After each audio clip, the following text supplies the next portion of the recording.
Shalom, buenas tardes a todos, bienvenidos a una nueva charla. Hola Aníbal, Gaby, Katy, Johnny, sean bienvenidos. Hoy vamos a empezar a hablar del holocausto, vamos a empezar ya a hablar directamente de los sacrificios, ¿sí? Sacrificios y ofrendas. En este mensaje empezamos a considerar el holocausto, el cual es Mashiach que satisface a Elohim. Es difícil entender el verdadero significado del holocausto y reconocemos que la experiencia que hemos tenido de esta ofrenda es limitada, ¿no es cierto? En general de todas, pero de hecho muy pocos creyentes han experimentado verdaderamente el holocausto. Tal vez hayamos experimentado mucho la ofrenda por las transgresiones, la ofrenda por el pecado, sí, en cierta medida la ofrenda de orina y hasta la ofrenda de paz, pero hemos tenido poca experiencia del holocausto y esto es un hecho bastante concreto. Los tipos más finos y detallados de Mashiach están en el libro de Vayikra, justamente. Sin el capítulo 1 de Vayikra no podríamos explicar ni definir a Mashiach como holocausto. Es correcto afirmar que el Olá es el Mashiach que satisface a Elohim, ¿no es cierto? Pero ¿cómo pudo Mashiach llegar a ser semejante ofrenda, ¿no es cierto? Es lo que vamos a estar viendo justamente a partir de ahora. Sin embargo, antes de empezar a estudiar este capítulo, quiero que consideremos primero Ibrim, en el capítulo 10. Por lo tanto, al entrar en el mundo, Mashiach dice: sacrificio y ofrenda no quisiste, pero me preparaste un cuerpo. Ofrendas quemadas y sacrificios por el pecado no te agradaron. Entonces dije: aquí estoy para hacer tu voluntad, oh Elohim, como en el rollo del libro está escrito de mí. Primero dice: sacrificios y ofrendas quemadas y ofrendas por el pecado no quisiste ni te agradaron, cosas que se ofrecen según la Torá. Y luego añade: aquí estoy para hacer tu voluntad. Él quita lo primero para establecer lo segundo. Es por esa voluntad que quedamos santificados mediante la ofrenda del cuerpo de Yeshua HaMashiach, hecha una vez para siempre. Cuanto más la sangre del Mashiach mediante el Ruach eterno se ofreció a sí mismo sin mancha a Elohim, limpiará nuestras conciencias de las obras muertas para servir al Elohim vivo. El Pasuk 5 entonces dice: por lo cual entrando en el mundo dice: sacrificio y ofrenda no quisiste, pero me preparaste cuerpo. Aquí sacrificio y ofrenda se refiere al conjunto total de los distintos sacrificios y ofrendas, a todas en general. Existe una diferencia entre los sacrificios y las ofrendas. Los sacrificios se ofrecen por los pecados y las ofrendas se ofrecen en calidad de dádivas. Si sentimos que somos pecaminosos, que debemos ofrecerle algo a Elohim, esta ofrenda por el pecado, hablando con propiedad, es un sacrificio. Primero va ese sacrificio. Sin embargo, si le traemos algo a Elohim, no por nuestro pecado, sino para tener comunión con Él, lo que traemos no es un sacrificio, sino una ofrenda. Esa es la diferencia simple. Ibrim 10:5 dice que Elohim no quiso ni sacrificios ni ofrendas. Más bien le preparó un cuerpo a Mashiach. Esto indica que Elohim deseaba que Mashiach reemplazara todos los sacrificios y ofrendas del Tanaj. El rollo del libro mencionado en el Pasuk 7 se refiere al Tanaj, ¿sí? ¿A qué se refiere la voluntad mencionada en esos Pasukim? ¿Qué significan las palabras vengo, oh Elohim, para hacer tu voluntad? Algunos maestros de las escrituras dicen que esto significa que todo lo que la doña Yeshua hizo y dijo se conformaba a la voluntad de Elohim. Sin embargo, esta interpretación no concuerda con el contexto. Esa voluntad en el Pasuk 10 se refiere a la voluntad mencionada en los Pasukim 7 y 9. En estos Pasukim la voluntad de Elohim consiste en quitar lo primero, los sacrificios animales del antiguo pacto que no contienen la esencia de la obediencia voluntaria. Eso es lo que le falta a esos, además de que son animales, obviamente, ¿no es cierto? Pero no tienen la esencia de la obediencia voluntaria, y justamente quitar eso para establecer lo segundo, el sacrificio de Mashiach del nuevo pacto, ¿no es cierto?, que se basa en la obediencia y la misericordia. Sobre todo se basa en esa sumisión del Hijo a la voluntad del Padre. Entonces, este es el tipo de sacrificio, y lo vamos a ver después más adelante en otros lugares, que justamente a eso se refiere lo que el Padre desea. Por lo tanto, aquí la voluntad de Elohim es que Mashiach viniera a reemplazar las ofrendas y sacrificios del Tanaj, que eran parciales, ya que solo cubrían, es decir, escondían temporalmente, ¿no es cierto?, los pecados. Cuando Mashiach vino, Elohim quiso que él quitara los sacrificios del Tanaj, los sacrificios de ovejas, cabras, novillos, becerros, y que estableciera los sacrificios del Berit Hadashah, por así decir, que son el propio Mashiach. O sea que lo que se tenía que entender era que nosotros debíamos estar ofreciéndonos a nosotros mismos como Mashiach se ofreció. Y Brin 10, del 5 al 10, que fue lo que estuvimos leyendo, indica claramente que los sacrificios y ofrendas en el Tanaj son tipos, sombras de Mashiach. Mashiach es la realidad, es el cuerpo de todos esos sacrificios y ofrendas, y revela además que la ofrenda principal es el holocausto. Esto también se muestra en Vayikra, donde el holocausto es mencionado en primer lugar, ¿no es cierto? Si debemos entender qué es el holocausto, tenemos que considerar este capítulo de Ibrin, que nos dice que Mashiach, en calidad de holocausto, hizo la voluntad de Elohim. Ese fue el holocausto. No debemos interpretar la palabra voluntad en este capítulo de manera común o humana o natural, ¿no es cierto? Elohim deseaba que Mashiach reemplazara todas las ofrendas y sacrificios del Tanaj. A eso se refiere la voluntad de Elohim aquí. Mashiach vino a cumplirla. Mashiach debía reemplazar las sombras con su realidad. No fue nada sencillo que Mashiach reemplazara consigo mismo las ofrendas y sacrificios. ¿Cómo podía un hombre reemplazar todas las ofrendas y los sacrificios? Sabemos que está todo, son muchos, ¿no es cierto? A pesar de que ahora sabemos que se trata de diferentes aspectos de un único sacrificio. Entonces consideremos los requisitos que debía cumplir y la clase de persona que debía ser. La persona que reemplazara las ofrendas y los sacrificios ciertamente tenía que ser alguien absolutamente entregado a Elohim, absolutamente consagrado, aún en la menor de las cosas, ¿no es cierto? El menor de los pensamientos tenía que estar colocado todo en el altar de Yahweh. Todo aquel que no vive absolutamente entregado a Elohim en todas las cosas pequeñas no es apto para cumplir la voluntad de Elohim respecto a reemplazar los viejos sacrificios y ofrendas por los nuevos, es decir, quitar lo primero y establecer lo segundo. Por eso la mayoría de los creyentes, lamentablemente, andan tropezando todavía con la forma física, material de realizar las cosas, y justamente el problema que tienen es que no encuentran la forma de ofrecer los sacrificios a través de Mashiach, los sacrificios que ya el Padre estaba planteando en el Tanaj, que era lo que quería. Sacrificios no quisiste, pero me preparaste un cuerpo para que yo cumpliera tu voluntad. Misericordia quiero, decía el Padre, ¿no es cierto? De manera que él ya estaba planteando cuál era su deseo, y el único que podía realmente satisfacerlo y abrir la puerta mostrando cómo se hacía fue Yahshua. Entonces, a menudo hemos hablado, ¿no es cierto?, de andar en el Ruach y de poner en práctica ser un solo Ruach en el Adón, ¿no es cierto? Lo hemos hablado muchas veces. Por su gracia, Él nos está trabajando en ese sentido. En las cosas importantes tal vez no resulte fácil ser un solo Ruach con el Adón, pero no es fácil hacer esto en las cosas pequeñas.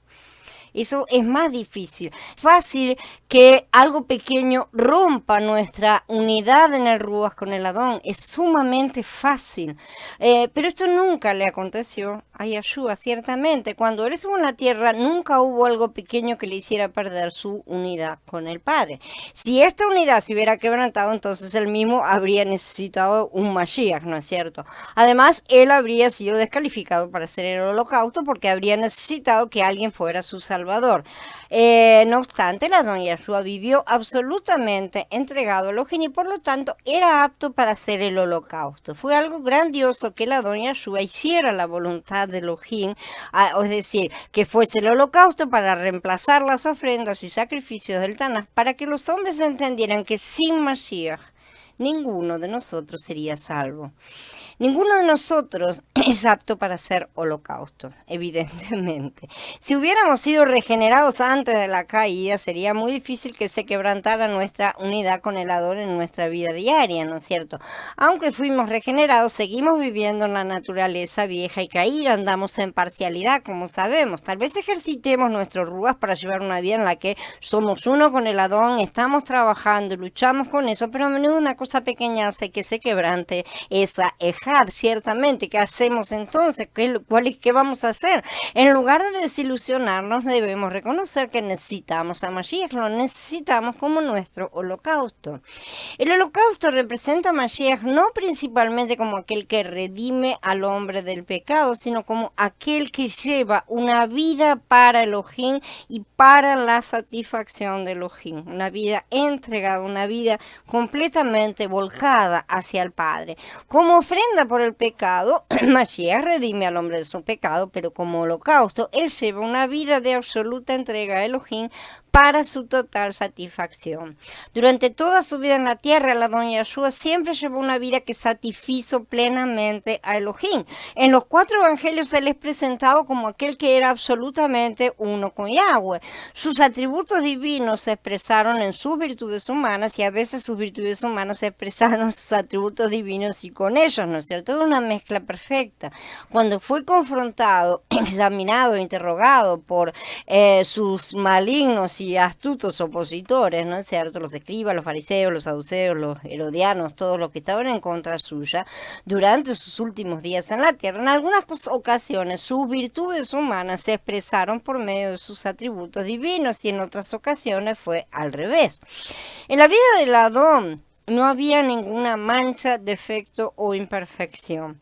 Él era perfecto y llevó una vida perfecta y de absoluta entrega a Elohim. Él era completamente apto para hacer el holocausto, ya que mediante la encarnación le fue preparado un cuerpo para que fuese el verdadero holocausto, o sea, un cuerpo que tuviera sangre, que pudiera entregar la vida. Él hizo la voluntad de Elohim y fue obediente hasta la muerte. En el madero él ofreció su cuerpo Elohim de una vez y para siempre. Había 2 tipos de holocausto, los obligatorios y los voluntarios. Algunos de los holocaustos obligatorios debían ofrecerse en determinadas ocasiones y eran presentados por los sacerdotes para beneficio de toda la nación. Entre estos están el holocausto diario, como mencionado en Shemot 29. Ahora bien, esto es lo que ofrecerás sobre el altar: 2 corderos de un año cada día regularmente. Ofrecerás un cordero en la mañana y ofrecerás el otro cordero entre las 2 tardes. Habrá 2 kilos de harina selecta mezclada con 1 litro de aceite exprimido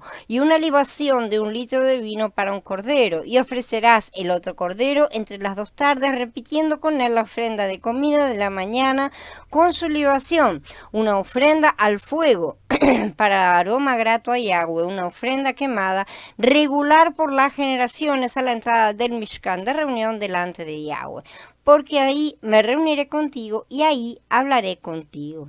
Y en Bamidbar 28 dice: diles, estas son las ofrendas encendidas que ustedes deben presentar a Yahweh, como ofrenda quemada regular, cada día 2 corderos de un año sin tacha. Ofrecerán un cordero en la mañana y el otro cordero lo ofrecerán al atardecer. Y como ofrenda de comida habrá 2 kilos de harina selecta mezclados con 1 litro de aceite exprimido, la ofrenda quemada regular instituida en el monte Sinai, una ofrenda ardiente de olor grato a Yahweh. La libación con ella será de 1 litro con cada cordero, que se derramará en el precinto sagrado como ofrenda de bebida fermentada a Yahweh. El otro cordero lo ofrecerás al atardecer, preparando la misma ofrenda de comida y libación por la mañana, una ofrenda encendida de olor grato a Yahweh. La primera lección que Elohim deseaba enseñarle a Israel mediante el sistema de sacrificios era que el pecado engendra muerte. vez tras vez esta lección fue inculcada en sus corazones y vez tras vez la vieron a esa muerte literal y físicamente. Cada mañana y cada tarde a través de todo el año se ofrecía un cordero en favor de la nación. Día tras día el pueblo traía sus ofrendas por el pecado y sus holocaustos al santuario. En cada caso un animal era degollado y la sangre aplicada en el lugar designado. En cada ceremonia, en cada servicio estaba claramente impresa la lección que Yahweh quería impartir. El pecado engendra muerte. Esta lección es tan necesaria en nuestros tiempos como lo fue entonces. Algunos creyentes consideran demasiado livianamente el pecado. Piensan que es un aspecto pasajero de la vida que será superado con la madurez o con el tiempo, o vayas uno a saber cómo. Otros consideran que el pecado es lamentable pero inevitable. Todos necesitan que en forma indeleble se les grabe en la mente la lección de que el pecado engendra muerte, si no es la propia, es la ajena. El Brit Hadashah declara específicamente que la paga del pecado es muerte, pero muchos no captan la importancia de esta declaración. El tener un concepto más realista de la inseparable relación entre el pecado y la muerte ayudaría mucho a apreciar, a comprender la Besorá. Para el creyente esto encierra una lección importantísima. Nosotros éramos culpables, Mashiach no lo era, y esa es la sangre que fue puesta como precio para salvar, para redimirnos. Finalmente, una profunda gratitud a Elohim por la salvación que se hace posible por medio de la muerte. Mashiach murió por mí, Mashiach murió por cada uno de ustedes. Yo debería haber muerto, cada uno de ustedes debería haber muerto, porque nosotros somos los que pecamos. La paga del pecado es la muerte, está bien clarito, pero Mashiach murió por nosotros, por cada uno. Él fue al Calvario en nuestro lugar. Él decidió ofrecerse. Deberíamos visualizar exactamente la magnitud de su sacrificio y deberíamos visualizar también que cada vez que estamos cometiendo un pecado, en el momento en que lo estamos haciendo, lo estamos degollando nuevamente. Literalmente lo estamos matando nuevamente. Sí, debemos evitar provocar la muerte de ese sacrificio. Por supuesto, esto no es una cuestión física, no lo estamos matando ni siquiera espiritualmente, se repite ese sacrificio, pero es una cuestión de no estar valorando justamente su obra. El holocausto sabático tenemos también. En el día del Shabbat, 2 corderos de un año sin tacha, junto con 4 kilos de harina selecta mezclada con aceite como ofrenda de comida y con la libación apropiada. Una ofrenda quemada para cada Shabbat en adición a la ofrenda quemada regular y su libación. O sea que era un extra, ¿no es cierto? Va a midar 28. Y los holocaustos de la fiesta del comienzo de mes, de Pesach, Shavuot, de Yom Teruah, Yom Kippur y de Sukkot. En cada uno había sus holocaustos, pero como vemos, esos holocaustos eran específicos y tenían sus fechas designadas. Otros holocaustos obligatorios eran de naturaleza ocasional y eran presentados por las personas afectadas. Estos eran los holocaustos en ocasión de la consagración de un sacerdote, por ejemplo, ¿sí? Del nacimiento de un niño, de la purificación de un leproso, de la purificación ceremonial y cuando se tomaba el voto de nazireatos. Cada uno lo estudiaremos en su momento, pero eran holocaustos. Ahora bien, estos eran obligatorios en cada una de estas situaciones, ceremonias, no que tenían una fecha fija, pero eran obligatorios de cualquier manera. Los holocaustos voluntarios podían ser presentados por una persona en cualquier momento, ¿sí? Pero debían ceñirse siempre a los mismos reglamentos, ¿no es cierto?, que rigen a los holocaustos obligatorios, ¿cierto? Todo tenía que ser realizado bajo las mismas reglas. Los reglamentos de Vayikra 1 se refieren específicamente a los holocaustos voluntarios, aunque el ritual también era, a los holocaustos, obligatorios, aunque el ritual también era similar para los voluntarios, o sea, era prácticamente lo mismo. No hay manera de poder acercarse a Elohim sin sacrificios. Nosotros no tenemos manera, ¿sí? El sacrificio es necesario para poder acercarse a Él y estar en su presencia, como está escrito en 2 veces, lo repite en Shemot y una en Devarim: nadie se presentará ante mí con las manos vacías. ¿Sí? La ofrenda de ascensión entonces es voluntaria, puede ser ofrecida por cualquier hombre y mujer, por cualquier israelita y hasta por gentiles. Shalom Marlene, Jorge, César, Carla, Shalom Yamile, bienvenida. Ilula, el sacrificio más antiguo. Esta palabra describe bien al sacrificio quemado por fuego, ¿sí? No se comía ninguna parte del holocausto como ocurría con algunos otros sacrificios. Todo era quemado y todo ascendía a Elohim en llamas como olor grato, ¿no es cierto? Eso es la expresión que siempre se utiliza. No se retenía absolutamente nada, todo era entregado a Elohim. Esto indicaba una consagración completa, evidentemente. Se mencionan por primera vez los holocaustos después del diluvio, ¿sí? Cuando Noaj ofreció holocausto en el altar, dice en Bereshit 8.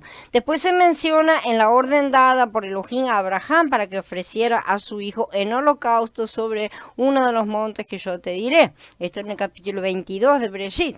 El libro de Job, que es quizás el más antiguo de las escrituras, registra que el patriarca se levantaba de mañana y ofrecía holocaustos, porque decía Job: quizá habrán pecado mis hijos y habrán blasfemado contra Elohim en sus corazones. Evidentemente yo creía que sus holocaustos servirían para apartar la ira de Elohim, aunque sus hijos no ofreciesen sacrificios por ellos mismos y quizá no se hubieran dado siquiera cuenta de su pecado. Como podemos ver, los holocaustos también funcionan como intercesión. Esa consagración funciona como la intercesión. Los holocaustos entonces fueron los más antiguos de todos los sacrificios, como también los más característicos y completos, y se los encuentra en todas las civilizaciones prácticamente. Reunían los elementos esenciales de todos los sacrificios. Su importancia resulta evidente al considerarse que durante siglos fueron los únicos sacrificios realizados. No hubo ningún otro tipo de sacrificio, porque todo el resto de los sacrificios, en cuanto a todas las especificaciones, fueron instituidos. Recién lo vimos lo estamos viendo ahora en Vallicra.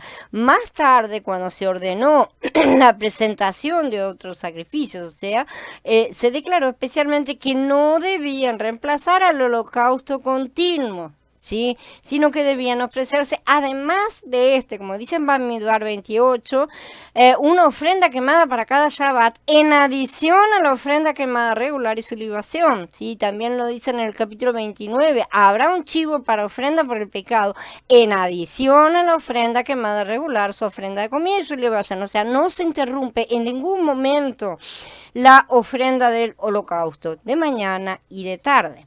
Aunque el sacrificio diario de mañana y de tarde era obligatorio, aún en el día de la expiación, no hay día en el año que no se realizara, ¿sí? Era ofrecido por la nación, también tenía un propósito bien definido en beneficio de cada israelita.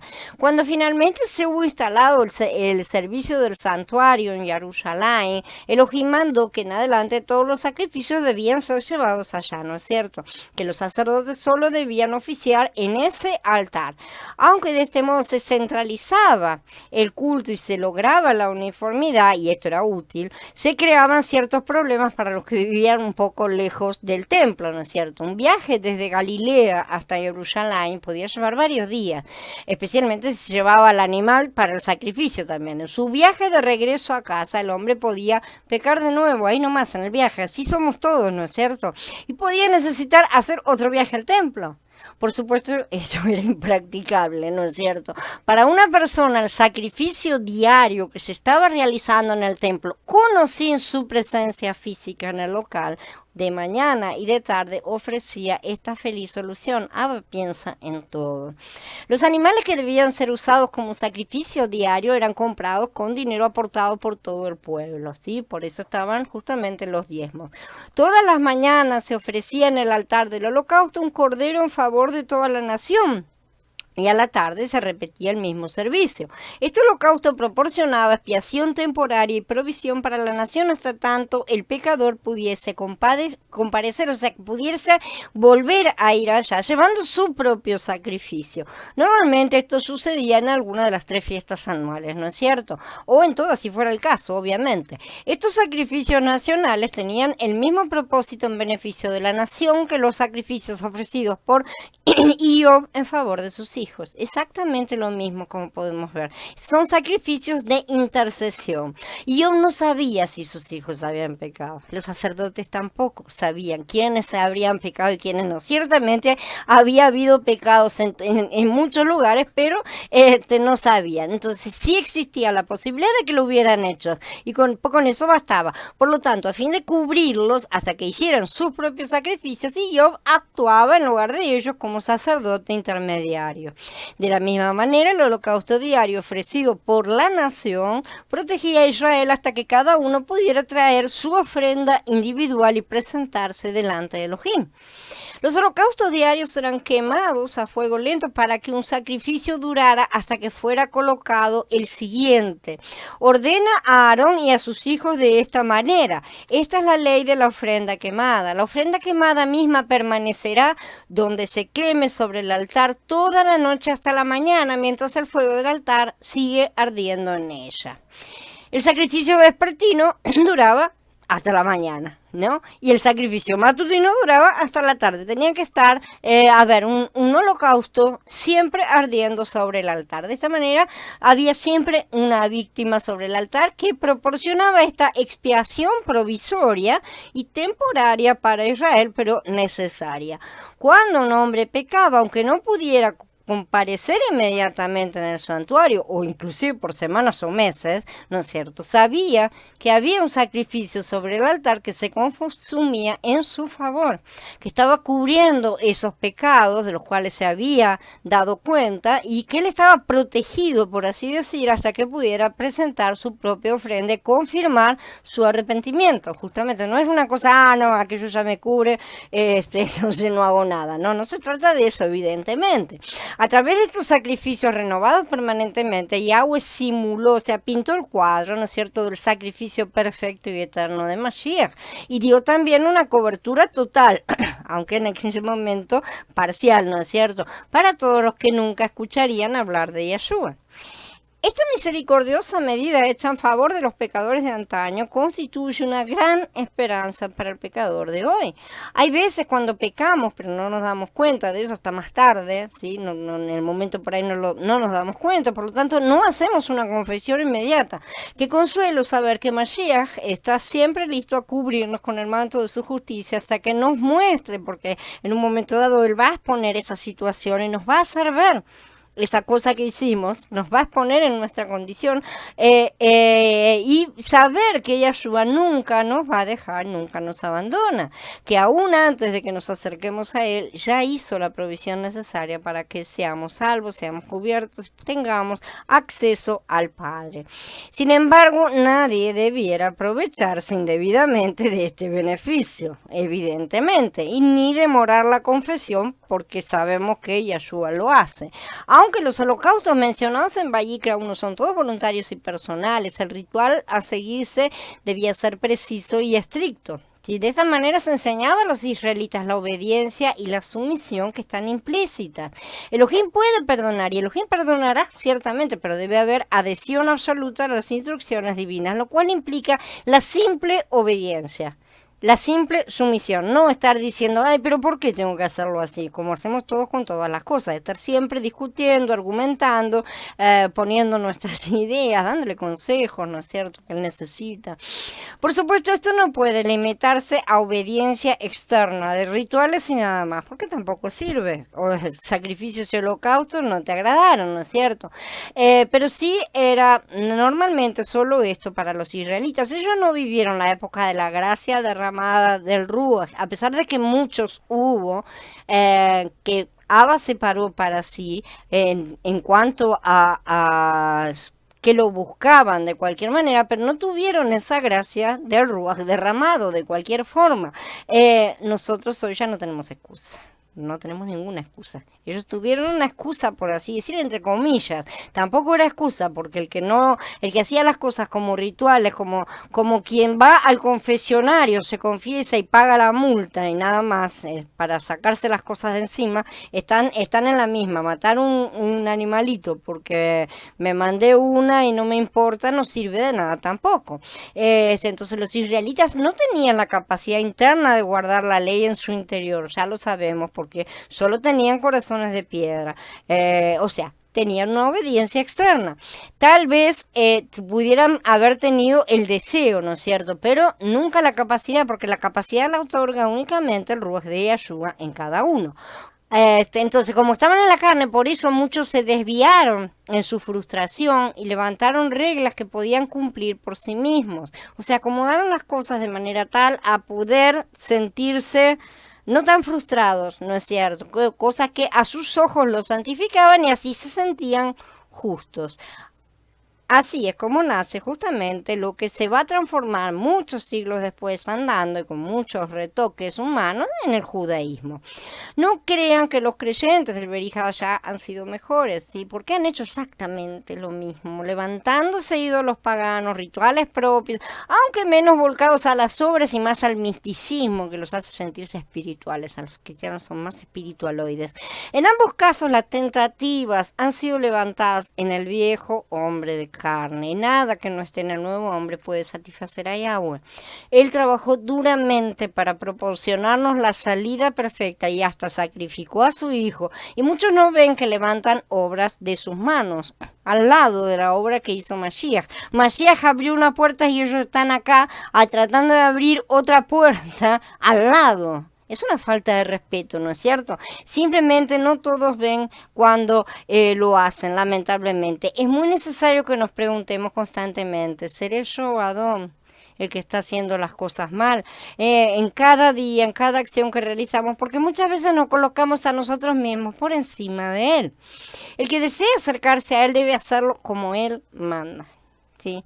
El único culto aceptable ante Elohim es aquel que está de acuerdo con su voluntad, no el que nos parezca mejor y más efectivo, no el que nosotros pensemos que sea más adecuado a la ocasión, no el que pareciera tener los resultados más rápidos o mayor cantidad de dinero, tener más impacto, ¿no es cierto? Solo el culto que Yahweh aprueba y sobre el cual puede derramar su bendición. Como podemos comprender, y dado que él ha dicho sacrificios y ofrendas no le interesan, evidentemente tampoco ser legalistas o ser ritualistas o estar convencidos de la justicia propia alcanza absolutamente de nada en esta relación con el Padre. Todo tiene que ser hecho a través de Yahshua, y eso es en el Ruaj, y habiendo cortado y eliminado la carne.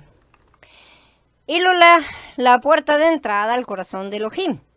Cuando estuve estudiando este tema me di cuenta de que hay un orden, perdón, como decimos que con todo hay orden judicial, y de la misma manera hay un orden judicial para el sistema de sacrificios. Si miramos el orden judicial junto con el sistema de sacrificio, lógicamente uno pensaría, como los días de la fiesta, ¿qué es lo primero que hay? ¿Sí? Lo primero es Pesaj.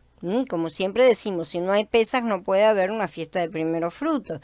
Si no hay primeros frutos no hay Shavuot. Si no hay Shavuot no se podría entregar el Ruaj HaKodesh. Si no se da el Ruaj HaKodesh, el Mashiach no puede regresar. O sea, si no puede haber Sukkot, no vendría el reino. Sí, no podríamos ver un gran trono blanco y un juicio. O sea, todas las cosas tienen que estar en su momento y en su orden. Lo primero que hay aquí es la ofrenda quemada, el holocausto, que se llama Olá.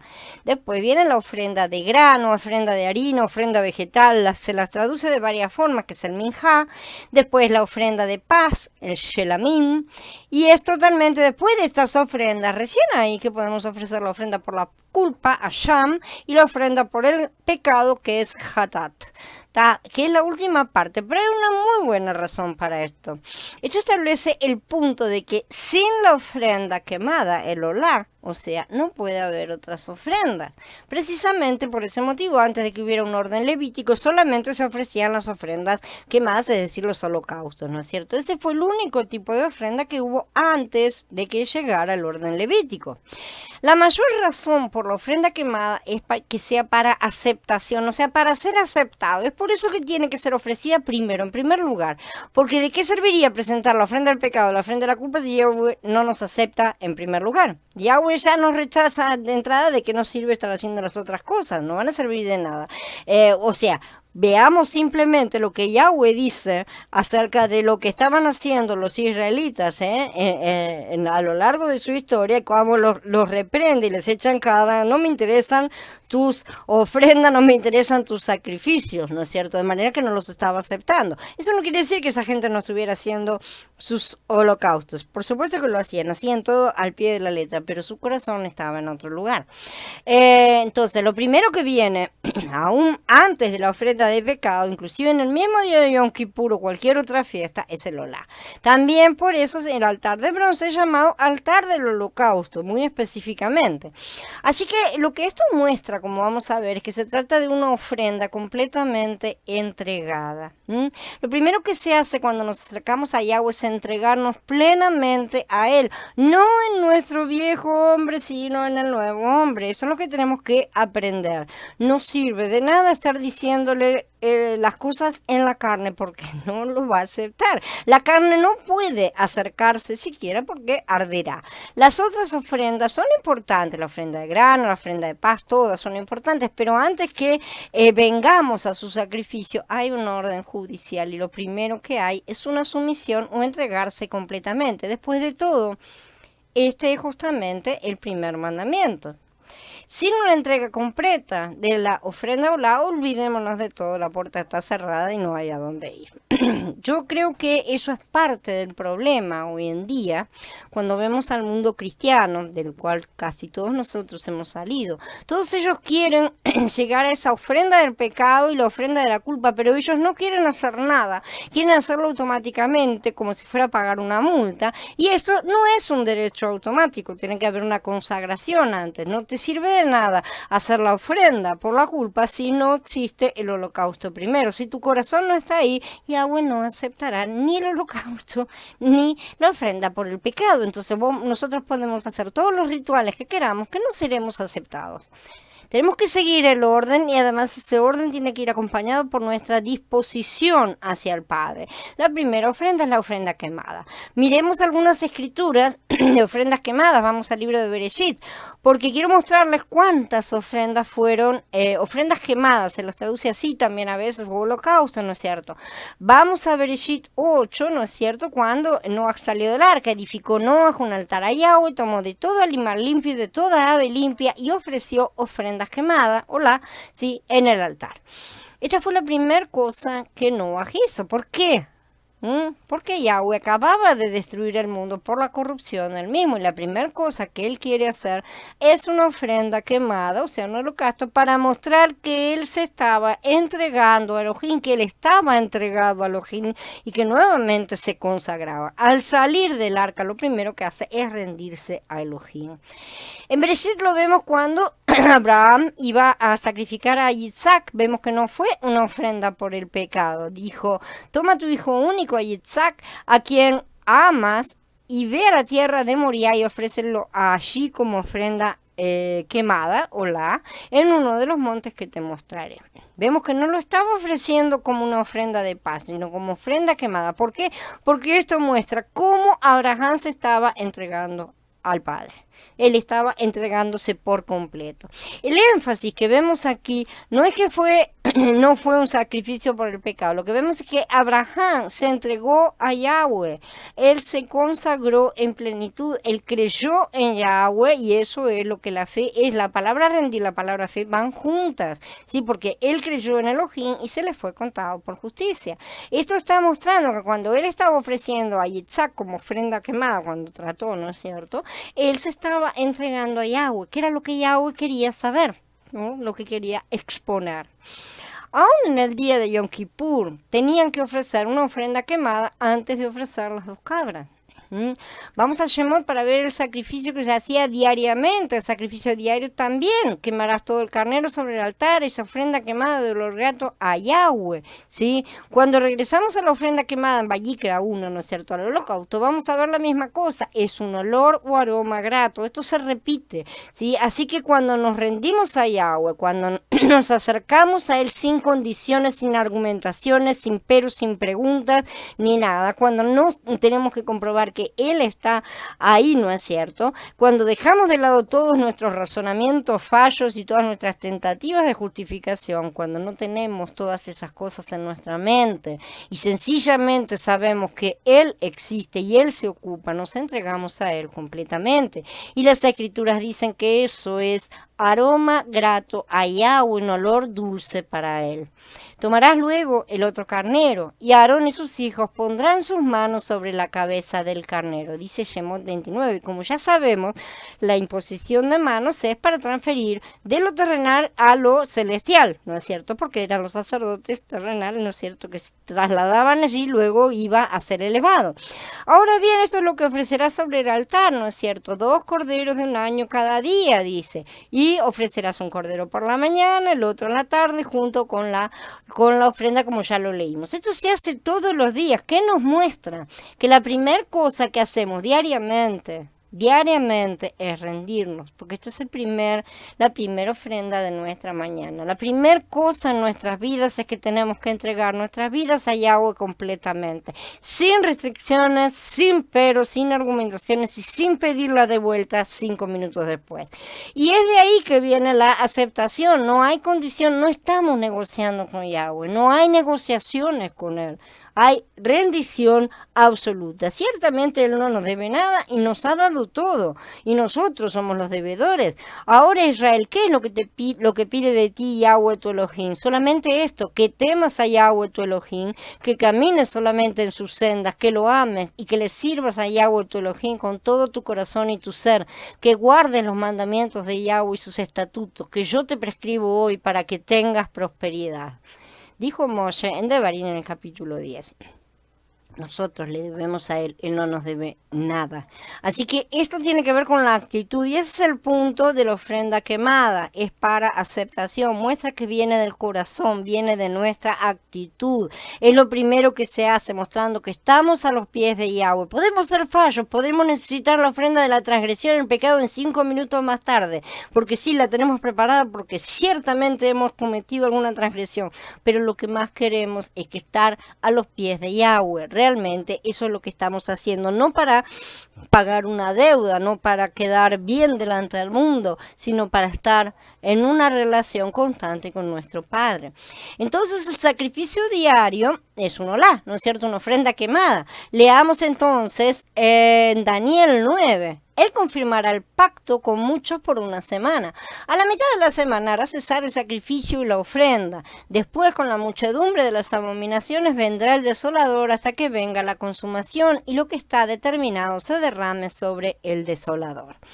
¿Qué es lo que este anti-Mashiach quita? Está quitando la ofrenda quemada, ¿no es cierto? Que es el rendimiento completo hacia Yahweh. Es una fe completa, una creencia sin condición. Es ese ofrecimiento que tiene la nación entera a través de la ofrenda quemada. El sacrificio y la ofrenda son eliminados, son quitados esa consagración de la gente, esa entrega, esa rendición de la gente a Yahweh. Y si no es lo que estamos viendo a nuestro alrededor, esto se le parece mucho. Entonces, ¿cómo hará esta persona esto? Por medio de traer dudas y distracciones, otras opciones más agradables a la carne y muchas otras variantes. Pero mientras nosotros comencemos con la ofrenda quemada, estas cosas nunca nos afectarán. Porque cuando hacemos esto estamos mostrando nuestra lealtad a Yahweh y eso es lo que Él quiere más que cualquier otra cosa. En ese momento Él hará todo para nuestra protección. Él les pondrá su lealtad justamente. Simplemente quiere que nos rindamos a Él, imperfectos y todos como estamos. Y una vez que nos rendimos, todo lo demás es fácil desde ese punto, es mucho más simple. Esto es lo que también Daniel hacía. Cuando Daniel supo que el documento estaba firmado, entró en su casa y con las ventanas de su habitación abiertas hacia Jerusalén, se hincaba de rodillas 3 veces al día. y oraba y daba gracias a su elajá como lo solía hacer antes. Esto está en el capítulo 6. Hasatán sabe que nuestra lucha se establece contra sus huestes cuando nos sometemos al Padre. Cuando andamos rebeldes no interesa lo que hagamos, no hay oración que valga, no hay nada. ¿Tá? La cuestión es cuando nos sometemos a Él en obediencia y cuando levantamos alabanzas en su nombre, alabanzas que serán aceptadas porque la parte de la consagración ya ha sido correctamente presentada. Si no está esa consagración, podemos cantar con la mejor voz del mundo que no sirve de nada. Por eso el hombre de iniquidad lo primero que eliminará será justamente esta ofrenda, ¿no es cierto? Que es la que permite que cualquiera de sus hijos se ponga en contacto con el Padre.